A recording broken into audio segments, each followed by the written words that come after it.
Good morning all of you. आज हम लोग स्टार्ट कर रहे हैं चैप्टर 6 इलेक्ट्रिक सर्किट। और इस इलेक्ट्रिक सर्किट के अंदर हम लोग जो टॉपिक आज पढ़ने वाले हैं वो है Kirchhoff's law, Kirchhoff current law और किरचॉफ वोल्टेज लॉ। ध्यान दीजिए, ये जो चैप्टर 6 है ये आपके थ्योरी सिलेबस के लिए तो इम्पोर्टेंट है ही, साथ ही प्रैक्टिकल सिलेबस के लिए भी इम्पोर्टेंट है। इस चैप्टर 6 के ऊपर आपको 5 प्रैक्टिकल सीखने को मिलेंगे। मतलब कि जो 5 प्रैक्टिकल आप 12th क्लास में करेंगे वो 5 प्रैक्टिकल की थ्योरी यहाँ पढ़ाई जाती है आपके पास। तो ये प्रैक्टिकल बेस के लिए भी चैप्टर आपके लिए इम्पोर्टेंट हो जाता है। आज जो हम लोग टॉपिक पढ़ रहे हैं उस टॉपिक के बेसिस पे आपको एग्जांपल 6.1, 6.2, 6.3 और न्यूमेरिकल प्रॉब्लम 6.3, ये 4 अच्छे क्वेश्चन, अच्छे इसलिए कह रहा हूं कि सब अपने आप में एक यूनिक क्वेश्चन है। ये चारों क्वेश्चन आपको सॉल्व करने हैं जो कि ऑलरेडी मेरे यूट्यूब चैनल पे अपलोडेड है। तो आप इस चैप्टर के प्लेलिस्ट में जाएं और ये चारों क्वेश्चन वहां जाके सॉल्व कीजिए आप लोग। साथ ही इस टॉपिक के जो पीडीएफ नोट्स हैं वो वीडियो के नीचे डिस्क्रिप्शन में लिंक गिवन है, आप वहां से डाउनलोड कर सकते हैं। और इस लेक्चर के एंड में हम 2 अच्छे क्वेश्चन सोल्व करने वाले हैं ताकि आपका कंसेप्ट और क्लियर हो जाए। तो ध्यान दीजिए बेटा, यहाँ पे हम लोग पढ़ रहे हैं किरचॉफ्स लॉ। सबसे पहले हमें यह समझ में आना चाहिए कि हमें इस लॉ की नीड क्यों है, इसकी हमें आवश्यकता क्यों पड़ी आपके पास। तो ध्यान दीजिए, अगर ये एक सर्किट है, इसके रेजिस्टेंस की वैल्यू है 2 ओम। मैंने बोला इसके ये 2 पॉइंट है ए और बी, और इन 2 पॉइंट के बीच का पोटेंशियल ड्रॉप है 6 वोल्ट। और मेरे से पूछा जाए इसमें करंट कितनी होगी, तो नॉर्मली ओम्स लॉ आप लोग लगा सकते हैं I = V/R 6/2 that is 3 ampere.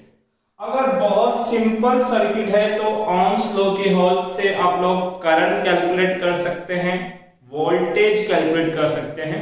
But अगर थोड़े कॉम्प्लेक्स सर्किट आ जाए, कॉम्प्लेक्स सर्किट बोला जाए कि ये बैटरी, ये रेजिस्टेंस, ये एक रेजिस्टेंस, ये एक रेजिस्टेंस, ये एक अनदर बैटरी, फिर ये रेजिस्टेंस, यहाँ एक बैटरी और जोड़ देता हूं मैं।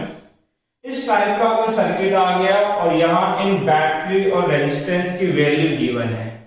अब पूछा जाए बताओ करंट कितनी है, तो नॉर्मल ओम्स लॉ की हेल्प से आप यहाँ की ना तो करंट कैलकुलेट कर सकते हैं और ना ही आप लोग वोल्टेज कैलकुलेट कर सकते हैं। इसके लिए हमें हेल्प लेनी पड़ेगी किरचॉफ्स लॉ की। और किरचॉफ्स के 2 लॉ हैं, दोनों ही लॉ बड़े इंपॉर्टेंट है आपके पास। तो नॉर्मल सर्किट से कॉम्प्लेक्स सर्किट पे जब ट्रांसफॉर्म हम होंगे तो हमें किरचॉफ्स लॉ को यूज करना पड़ेगा। किरचॉफ्स लॉ को यूज करने से पहले आपको कुछ पॉइंट समझ में आने चाहिए। पहला पॉइंट है नोड या जंक्शन। नोड या जंक्शन ये केवल समझने के लिए है, एग्जाम में नहीं पूछे जाते, बट इन वर्ड का मीनिंग हमें पता होना चाहिए ताकि जब हम लोग इन वर्ड को डेफिनेशन में काम में लें तो हमें उसका मीनिंग तरीके से समझ में आए। नोड और जंक्शन का मतलब क्या है? ऐसा एक पॉइंट जहां 3 या 3 से ज्यादा, कम से कम 3 पॉइंट या 3 वायर या मोर देन 3 वायर आके कनेक्ट होते हैं, that point is called node. तो ये एक सर्किट है, इस सर्किट में ये एक ऐसा पॉइंट है जहां कितने वायर है बेटा? 3 वायर या 3 से ज्यादा होने चाहिए। तो इस पॉइंट को क्या बोला जाएगा बेटा? नोड या जंक्शन पॉइंट बोला जाएगा। दूसरा जो वर्ड आपको समझना है दैट इज लूप। लूप का मतलब बेटा क्या होता है? Close path. कौन सा पाथ? Close path. एक ऐसा पाथ जिसके एक पॉइंट से आप चलना स्टार्ट करें और घूम फिर के वापस उसी पॉइंट पे आ जाए, दैट इज कॉल्ड लूप या मैश। तो मान लीजिए ये पॉइंट ए है, मैं यहां से चलता हूं, पॉइंट बी तक जाता हूं, बी से सी पे जाता हूं और अगेन कहां आ जाता हूं? ए पे। तो ये जो मैंने बनाया ये क्या बोला जाएगा बेटा? Close loop. तो क्लोज लूप का नाम क्या लिखोगे? ए बी सी ए, जिस पॉइंट से स्टार्ट करना है वापस उसी पॉइंट पे आपको फिनिश भी करना पड़ेगा, that is known as loop. इसको क्या बोला जाता है बेटा? लूप बोला जाएगा। तो दो वर्ड हमने सीखे, एक नोड एक दूसरा लूप, और इन दोनों वर्ड को अभी हम लोग यूज में लेंगे। सबसे पहले समझे, हम पढ़ रहे हैं किरचॉफ्स फर्स्ट लॉ, जिसको बोला जाता है आपके पास बेटा किरचॉफ्स करंट लॉ भी बोलते हैं हम लोग, या इसको केवल आपके पास शॉर्ट में बोले तो KCL, किरचॉफ करंट लॉ आप लोग बोल सकते हैं। अब किरचॉफ करंट लॉ एक सिंपल सी बात कहता है, ध्यान देना। ये कहता है कि कोई पॉइंट है, उस पॉइंट के ऊपर बहुत सारे करंट कैरिंग वायर आके मीट करते हैं। इस वायर से कोई करंट कितनी आ रही है? आई। कुछ करंट इस पॉइंट पे इन हो रही है और कुछ करंट आउट हो रही है। ये इन हो रही है I2, I3, I4 और I5। तो ये एक ऐसा पॉइंट है जहां मल्टीपल वायर आके कनेक्ट होते हैं। तो इस पॉइंट को क्या बोलेंगे बेटा? नोड और जंक्शन। ये या तो नोड है, ये क्या है? जंक्शन है। तो KCL ये कहते हैं कि इस पॉइंट पे टोटल करंट का सम कितना होगा? 0। इस नोड पे टोटल सम ऑफ करंट कितना होना चाहिए? 0। अब इस बात को अलग अलग तरीके से डिफाइन कर सकते हैं। या तो ऐसे बोलो टोटल सम ऑफ करंट 0, पहला स्टेटमेंट। दूसरा स्टेटमेंट क्या बोल सकते हो? Total incoming current. कौन से बेटा? Incoming current equal to total outgoing current. जितनी करंट नोड पे आ रही है उसका सम, और जितनी करंट नोड से जा रही है उसका सम क्या होगा? इक्वल। तो देखो इस नोड पे आने वाली करंट कौन है? तो I1 है। और कौन सी करंट आ रही है अंदर की ओर? I3 plus I3। और कौन आ रहा है? I4। इन तीनों का सम इक्वल होगा आउटगोइंग करंट। आउटगोइंग करंट कौन कौन है बेटा? I2 है और कौन है? I5। I2 plus I5। Clear है? अब ये जो स्टेटमेंट है यही इसको फुलफिल करता है फर्स्ट वाले को। कैसे? ये जितने भी टर्म है इक्वल के उधर, इनको इधर ट्रांसफर कर दो। तो I1 plus I3 plus I4 minus I2 minus I5 equal to 0। ये क्या टोटल करंट है क्या? भाई टोटल 5 तो करंट थी, इनको आपने ऐड किया तो टोटल कितना हो गया? 0। तो ध्यान दीजिए, हमने इस इक्वेशन को इस तरीके से लिख सकते हैं कि जो इनकमिंग करंट है उसको पॉजिटिव लिखो और जो आउटगोइंग करंट है उसको नेगेटिव। तो इनकमिंग कौन कौन है? I1, I3 और I4। इनको क्या लिखा मैंने? पॉजिटिव। और आउटगोइंग को क्या लिखा मैंने? नेगेटिव। और टोटल कितना हो जाएगा? 0। अब ये जो KCL था ये नॉर्मल रूल ही था, बस किरचॉफ ने एक्सप्लेन किया इसलिए इसको किरचॉफ्स लॉ बोला गया। नॉर्मल क्यों बोलो? ये बात आप अपने लेवल पे भी एक्सप्लेन कर सकते हो। किस तरीके से? मैं हर बार बोलता आया हूं कि जिस तरीके से पाइप के अंदर वाटर का फ्लो होता है, सिमिलरली सेम वे के अंदर आपके पास वायर में करंट फ्लो करती है। मान लीजिए मैं कुछ पाइपलाइंस बना रहा हूं। ये एक पाइपलाइन है, ये एक दूसरी पाइपलाइन है, ये एक तीसरी पाइपलाइन है और ये एक चौथी पाइपलाइन है। बना सकता हूं। अब देखिए हमारी लैंग्वेज में जहां बहुत सारी पाइपलाइन आके मिलती है उसको बोलते हैं बेटा चैम्बर। क्या बोलते हैं? चैम्बर। हर एक घर के अंदर बहुत सारे आपके पाइपलाइंस आके मीट करती है तो उसको आप क्या बोलते हो बेटा? चैम्बर। मुझे जी समझाओ, यहां से 7 लीटर पानी आ रहा है। कितना आ रहा है? 7 लीटर। इस लाइन से 2 लीटर पानी आ रहा है।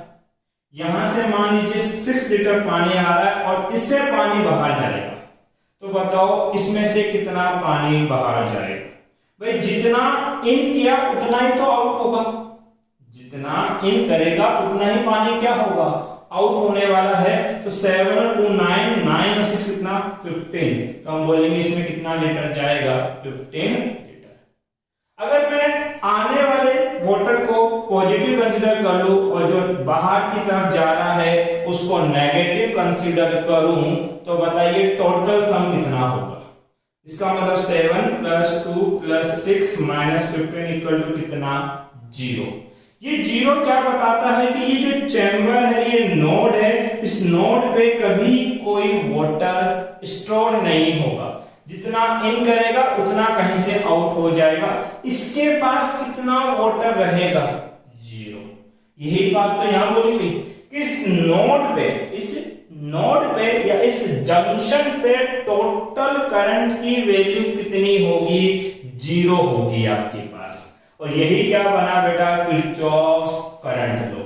तो हम बोलेंगे किरचॉफ्स करंट लॉ का स्टेटमेंट क्या है, total sum of current at any node and junction, या तो कोई नोड हो या क्या हो कोई जंक्शन हो, इज ऑलवेज 0, या total incoming current R equal to total outgoing current. ये दोनों इसके डेफिनेशन है, कोई भी डेफिनेशन आप बोल सकते हो। इसका मतलब टोटल सम ऑफ करंट कितना होता है 0। ये तो फर्स्ट डेफिनेशन से हमने लिखा। या total incoming current R equal to total outgoing current. तो इनकमिंग करंट कौन है I1, I3 and I4। Outgoing कौन है I2 एंड I5 आपके पास। इतनी सी बात क्लियर। अब देखिए इसे किरचॉफ लॉ से रिलेटेड कुछ फैक्ट है, और फैक्ट क्या है ध्यान दो कि जो किरचॉफ लॉ है, इंपॉर्टेंट फैक्ट फर्स्ट है एप्लीकेबल बोथ ओपन सर्किट और क्लोज सर्किट। अभी ये कैसा सर्किट है बेटा ओपन, या फिर आप ऐसा सर्किट बनाए जो अभी मैंने थोड़ी देर पहले बनाया था इस तरीके से, तो इसको क्या बोलेंगे क्लोज सर्किट। तो जहां जहां नोड बनता है वहां आप केसीएल लगा सकते हैं। तो जो केसीएल है किरचॉफ करंट लॉ है, वो इस ओपन सर्किट के लिए भी वैलिड है और इस क्लोज सर्किट के लिए भी क्या बेटा वैलिड है। तो हम बोलेंगे valid both open and close circuit. Second जो इंपॉर्टेंट है वो पूछा जाता है एग्जाम के अंदर, I इक्वल टू क्या होता है Q/T। Rate of flow of charge is known as current. और केसीएल जो है वो किस पे बेस्ड है करंट पे। इसका मतलब करंट किस पे डिपेंड करती है चार्ज। और चार्ज कैसी क्वांटिटी है बेटा कंजर्व, कैसी है कंजर्व क्वांटिटी। इसका मतलब कि हम बोल सकते हैं कि जो केसीएल है follow the law of charge conservation. जो किरचॉफ करंट लॉ है वो किस लॉ को फॉलो करता है बेटा चार्ज कंजर्वेशन लॉ को फॉलो करता है या ओबे करता है। तो ये दो इंपॉर्टेंट फैक्ट हैं, आप लोग याद रखेंगे। एक बार इसका स्क्रीनशॉट ले ले, जब तक मैं इंक डाल लेता हूं मार्कर में।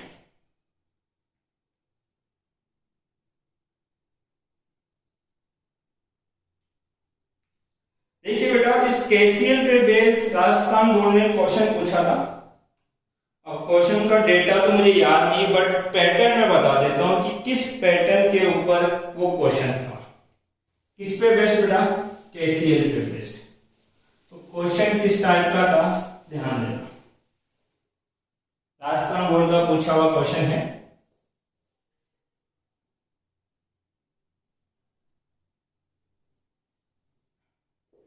फाइव एम्पियर 2 एम्पियर x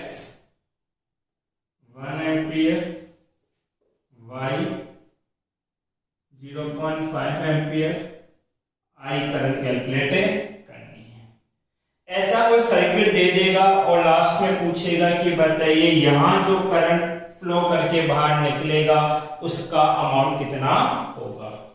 तो देखिए यहाँ नोड कितना है, एक नोड ये है A, एक नोड ये बन रहा है B और एक नोड है ये C तक वैल्यू कैलकुलेट करने से पहले आपको A और B नोड की वैल्यू कैलकुलेट करनी पड़ेगी। तो हम लोग बोलेंगे बेटा eight node A, node A पे क्या अप्लाई करोगे बेटा, KCL। KCL क्या कहता है, incoming current are equal to outgoing current. Incoming इस नोड पे एक ही है, कितनी 5, और आउटगोइंग कितनी है बेटा 2 एम्पियर प्लस x। तो बताइए इस x की वैल्यू कितनी होगी 3 एम्पियर। तो ये कितना है बेटा। फिर वापिस से आपको KCL अप्लाई करना है एट नोड B पे। क्या अप्लाई किया आपने, KCL। अब बताइए यहां इनकमिंग कौन है, x, जिसकी वैल्यू कितनी है 3। आउटगोइंग कौन कौन है बेटा, एक तो y है और एक कितना है 1 एम्पियर। 1 को इक्वल टू उधर भेजोगे तो y कितना हो जाएगा 2 एम्पियर, मतलब इस y की वैल्यू कितनी 2 एम्पियर। अगेन आपके पास वापिस से क्या अप्लाई करोगे, KCL एट नोड C। इस नोड C पे जब मैं KCL अप्लाई करूंगा तो इनकमिंग कौन है y, कितनी 2, इक्वल टू क्या होगा आउटगोइंग, और आउटगोइंग कितने करंट है 2, 0.5 प्लस I, तो I कितना हो जाएगा 1.5 एम्पियर। तो इस पैटर्न का क्वेश्चन आता है जहां लास्ट करंट I हमें कैलकुलेट करनी होती है। तो ये तो था KCL, किरचॉफ फर्स्ट लॉ। दूसरा आता है बेटा किरचॉफ सेकंड लॉ बोल दीजिए, किरचॉफ लूप लॉ बोल दीजिए, या किरचॉफ वोल्टेज लॉ। तीन नाम हैं उसके, Kirchhoff second law, Kirchhoff voltage law, या किरचॉफ लूप लो, कुछ भी बोला जा सकता है इसको। अब देखिए इसको शॉर्ट में बोलते हैं बेटा KVL, किरचॉफ वोल्टेज लो। KVL भी सिंपल सी बात कहता है। KCL में क्या था, total sum of current 0, KVL में क्या बोला जाएगा बेटा, total sum of voltage in any closed loop is 0, that is summation will be equal to क्या 0। ये किसी भी क्लोज लूप का जो टोटल वोल्टेज का सम होता है उसको सम की वैल्यू कितनी होती है बेटा 0, और ये क्या बन जाता है KVL। ध्यान देना ये इंपॉर्टेंट है। मान लीजिए ये एक बैटरी है जिसका EMF है E1, यहां आपने एक रेजिस्टेंस कंसिडर कर लिया R1, करंट कितनी फ्लो हो रही है बेटा I1। फिर आपने यहाँ पे एक रेजिस्टेंस और एक बैटरी कंसिडर कर ली। इस बैटरी का पोटेंशियल है V1 और ये रेजिस्टेंस कितना है R2। अब देखिए इस KVL के लिए आपको वोल्टेज की इक्वेशन लिखनी होती है। यहां सम किसका होगा, केवल वोल्टेज का। अब ध्यान दें बैटरी है तो उस बैटरी का EMF और वोल्टेज आपको गिवन है, तो इनमें तो वोल्टेज कैलकुलेट करने की रिक्वायरमेंट होगी नहीं। बट अगर रेजिस्टेंस है तो उस रेजिस्टेंस आपको पता होना चाहिए और करंट आपको पता होना चाहिए। तो बताइए इसका वोल्टेज क्या लिखा जाएगा, V कितना IR। तो सबसे पहले काम ये करना है कि जितने भी रेजिस्टेंस एलिमेंट हैं उनका वोल्टेज निकालो। तो देखो ये जो फर्स्ट है उसका रेजिस्टेंस है R1, करंट कितनी है I1, तो यहां जो वोल्टेज होगा वो कितना होगा R1 I1। यहां बताइए रेजिस्टेंस R2 है और इसमें भी करंट कितनी आएगी, I1। भैया जो करंट यहाँ आएगी वही तो आगे पास होगी, तो बताइए इसका वोल्टेज कितना होगा, I1R2। क्लियर है इतनी सी बात। तो ये इनमें क्या है बेटा, वोल्टेज है। अब केवीएल लगाने की कुछ मेथड है और हर टीचर की अपना अपना मेथड होता है। मैं ये कहता हूं जब भी केवीएल अप्लाई करो तो एक नोट लिखो। क्या लिखो, एक नोट। ये कोई रेजिस्टेंस है और यहां करंट पास हो रही है I, इसकी रेजिस्टेंस वैल्यू कितनी, R, तो यहां वोल्टेज ड्रॉप होगा V कितना, IR। और जहां वोल्टेज होगा वहां पे उसका पॉजिटिव टर्मिनल भी होगा और नेगेटिव टर्मिनल भी होगा। तो यहां आपको दो साइन बताने हैं, पॉजिटिव और नेगेटिव साइन। तो ध्यान दे, जहां करंट एंटर करता है, जैसे करंट इस टर्मिनल से एंटर कर रहा है तो यहां बनेगा पॉजिटिव, और जहां से करंट एग्जिट करेगा वहां क्या बनेगा बच्चा, नेगेटिव। ऐसा क्यों, क्योंकि करंट कहां से कहां फ्लो होता है, higher terminal to lower terminal, मतलब पॉजिटिव टू नेगेटिव आपके पास फ्लो होगा। तो हमने बोला करंट कहां से आता है, पॉजिटिव टू नेगेटिव, इसलिए जहां करंट एंटर करता है उसको क्या लिखोगे, पॉजिटिव टर्मिनल, और जहां से करंट एग्जिट करता है उसको क्या लिखना है, नेगेटिव। मान लीजिए करंट की डायरेक्शन कुछ ऐसी होती, करंट ऐसे आता, ये रेजिस्टेंस है, तो फिर ये जो पॉइंट है ये बनता पॉजिटिव और ये क्या बनता बेटा, नेगेटिव। क्योंकि करंट कहां से कहां जाता है, पॉजिटिव टू नेगेटिव। तो जब भी केवीएल के लिए वोल्टेज की इक्वेशन लिखनी हो, सबसे पहला काम आप ये करें कि उस सर्किट के अंदर आप पॉजिटिव और नेगेटिव साइन बनाएं। तो बैटरी में तो बड़ा आसान है, ये पॉजिटिव और ये नेगेटिव, कि जो बड़ा टर्मिनल है वो पॉजिटिव और जो छोटा है वो क्या, नेगेटिव। रेजिस्टेंस में भी हमने समझा कि जहां करंट एंटर करे उसको पॉजिटिव लिखेंगे और जहां से करंट एग्जिट करेगा उसको क्या लिखना है बेटा, नेगेटिव। इधर फिक्स है ये नेगेटिव और ये पॉजिटिव, इसमें ये पॉजिटिव और ये क्या, नेगेटिव। उसके बाद क्या करना, जो भी लूप है ये क्या है, क्लोज लूप है, A B C D, कोई भी एक लूप कंसीडर कर लेना। लूप नाम कुछ भी लिखो, D से लिखना स्टार्ट करो, A से लिखो, B से लिखो, C से लिखो, कोई फर्क नहीं पड़ेगा।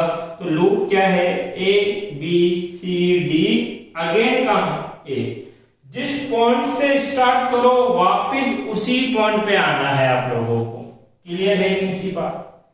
अब देखिए इस लूप में करंट की इक्वेशन लिखने के लिए आपको मूव करना पड़ेगा, और क्लोज सर्किट में या तो आप क्लॉकवाइज मूव कर सकते हो या एंटी क्लॉकवाइज, आपकी जो चॉइस हो वैसे मूव करना। बट ध्यान रखना अगर एक से ज्यादा लूप है तो फिर जो मूवमेंट की डायरेक्शन होगी, जो आप डायरेक्शन अज्यूम करोगे कि क्लॉकवाइज अज्यूम कर रहे हो कि एंटी क्लॉकवाइज, वो एक ही होनी चाहिए। या तो सभी में क्लॉकवाइज अज्यूम करेंगे या सभी में क्या, एंटी क्लॉकवाइज। अभी मेरे पास एक लूप है तो मैं क्लॉकवाइज अज्यूम कर लेता हूं, यह है लूप नंबर फर्स्ट। अब ध्यान दीजिए यहाँ पे करंट नहीं है बेटा, ये फर्स्ट लूप है। इक्वेशन लिखनी है आपको वोल्टेज की, मतलब वोल्टेज का सम करना है। तो ध्यान देना, जिस साइन पे आप एग्जिट करोगे ना वोल्टेज का, वो साइन कंसीडर करना है। मतलब कि अगर आप पॉजिटिव से नेगेटिव गए तो लास्ट साइन क्या आएगा, नेगेटिव, तो साइन भी क्या लोगे, नेगेटिव। और अगर आप नेगेटिव से पॉजिटिव जा रहे हो तो लास्ट साइन क्या आएगा, पॉजिटिव, तो साइन भी क्या लेना है, पॉजिटिव। अभी मेरी बात समझ में आएगी। मैं ए से कहां जा रहा हूं, बी। मूवमेंट कैसे करना है, क्लॉकवाइज। अब क्लॉकवाइज आप डी से ए भी घूम सकते हो, ए से बी, बी से सी और सी से डी, या फिर ए से बी, बी से सी, सी से डी और डी से अगेन कहां बेटा, ए। तो मैंने अभी लूप लिखा A B C D A, इसलिए मैं ए से ही चलना स्टार्ट करता हूं।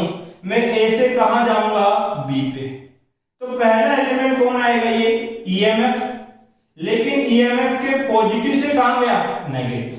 लास्ट साइन किसका है, माइनस का, तो आप लिखेंगे बेटा माइनस के E1।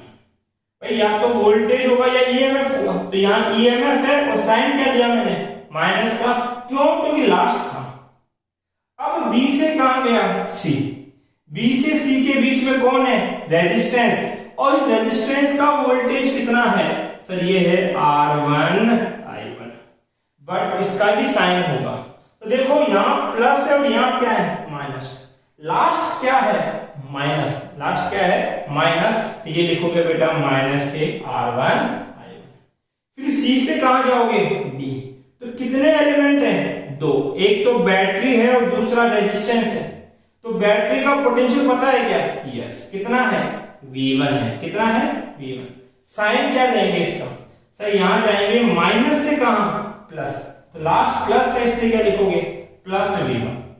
अगेन नेक्स्ट कौन है रेजिस्टेंस, और इस रेजिस्टेंस का वोल्टेज कितना है I1 R2, लेकिन साइन क्या लेना है प्लस से माइनस, प्लस से माइनस, इसलिए माइनस लेंगे और डी से कहां आ जाएंगे ए पर, यहां कोई एलिमेंट नहीं है, ये टोटल वोल्टेज हो गया और ये इक्वल टू क्या होगा 0।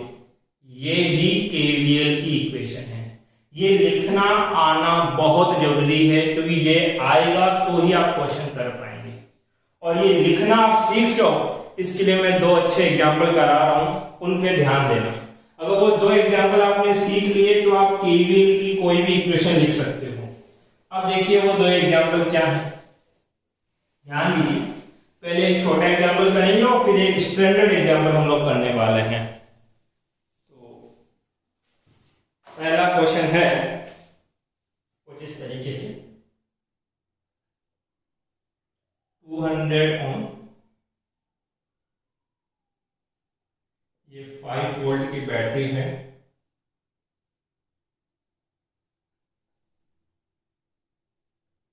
ये 20 ओम का रेजिस्टेंस है, ये 4 वोल्ट की बैटरी है, ये आपके पास 60 ओम का रेजिस्टेंस है।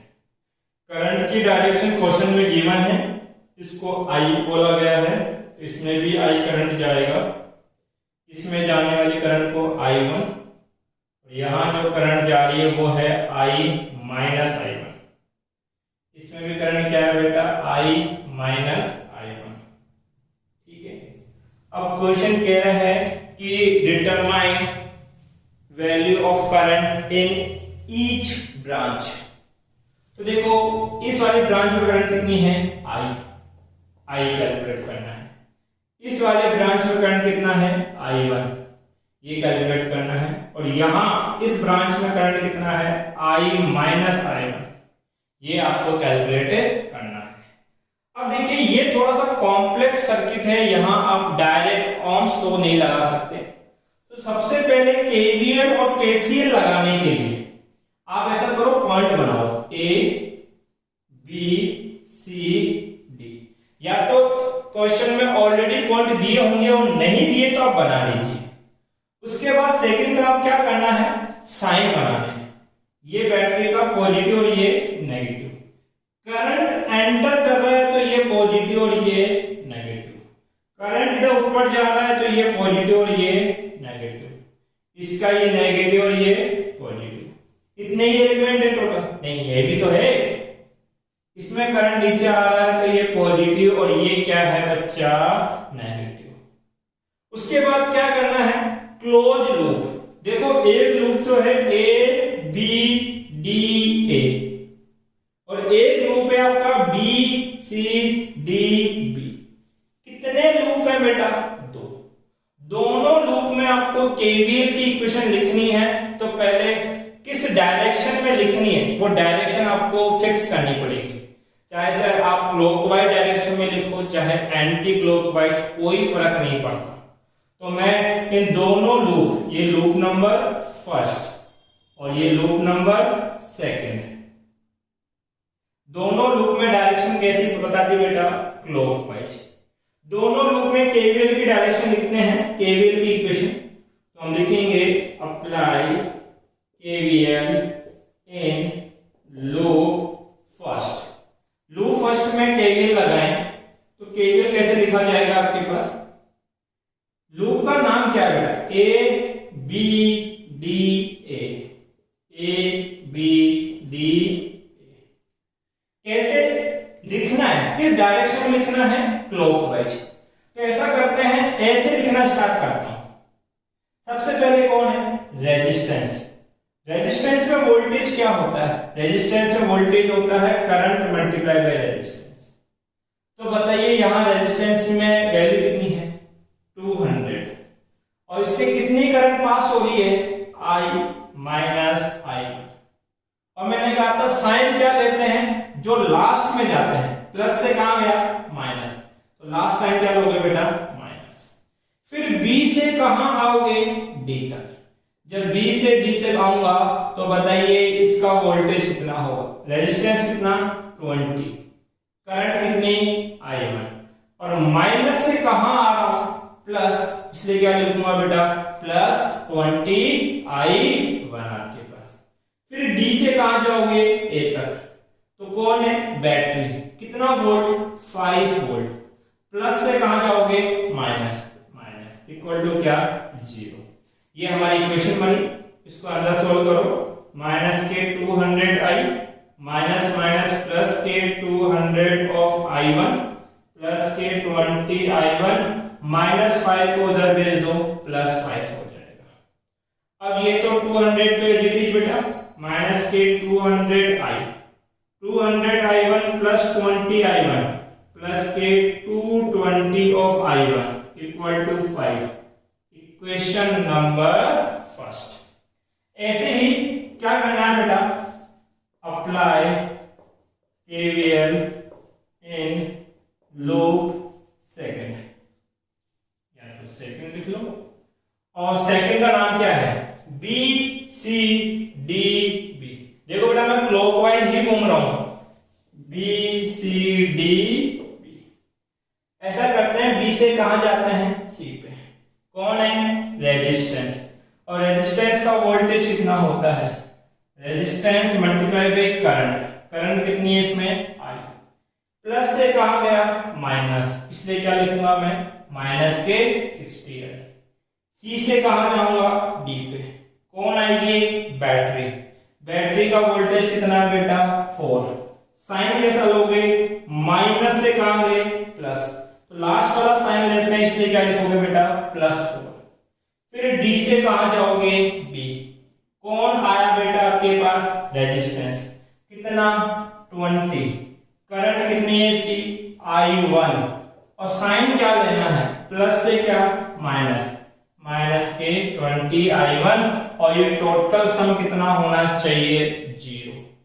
अब ध्यान दीजिए, ये 60i उधर जाएगा, क्या हो जाएगा, पॉजिटिव, माइनस 20i1 उधर जाएगा, पॉजिटिव, इक्वल टू कितना, 4। कितने इक्वेशन है बेटा आपके पास, दो इक्वेशन है, तो दोनों को हम लोग सब्स्टिट्यूशन मेथड से सोल्व कर सकते हैं। यहां देखो कितना है, 200, यहां कितना है, 200, और यहां कितना है बेटा आपके पास, 220। किसी एक को बराबर कर देते हैं, तो इससे मल्टीप्लाई करूं मैं, चलो ऐसा करते हैं, ये क्वेश्चन नंबर क्या है, सेकंड में, ये 200 है और ये 60 है आपके पास। तो ऐसा करते हैं बेटा आपके पास कितना, 1200 बना देते हैं इसको, 1200। तो इक्वेशन नंबर फर्स्ट को मल्टीप्लाई करते हैं 6 से, इससे मल्टीप्लाई करते हैं 6 से, और ऐड कर देंगे इक्वेशन नंबर 2 के साथ, किससे मल्टीप्लाई करेंगे बेटा आपके पास, 20 से।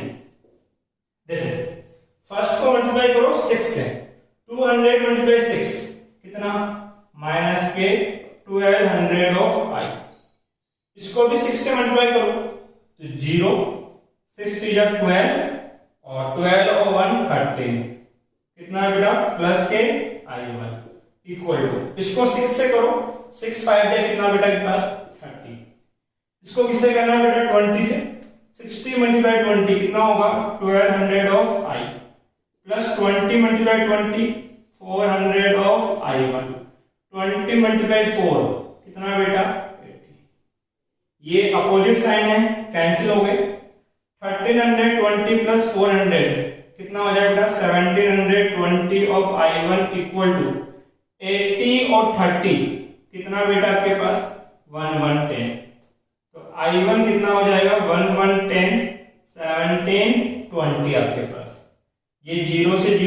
गया, कैंसिल आउट। तो कितना करंट आया बेटा, 11/172 एम्पियर। ये हमारे I1 करंट की वैल्यू है। चलो ये तो सही है। अब I1 आपको पता है, तो I1 की वैल्यू या तो इक्वेशन नंबर फर्स्ट में रखना या इक्वेशन नंबर सेकंड में।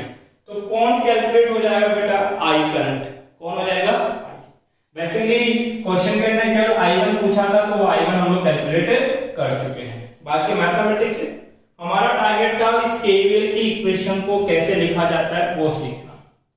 इसके बाद एक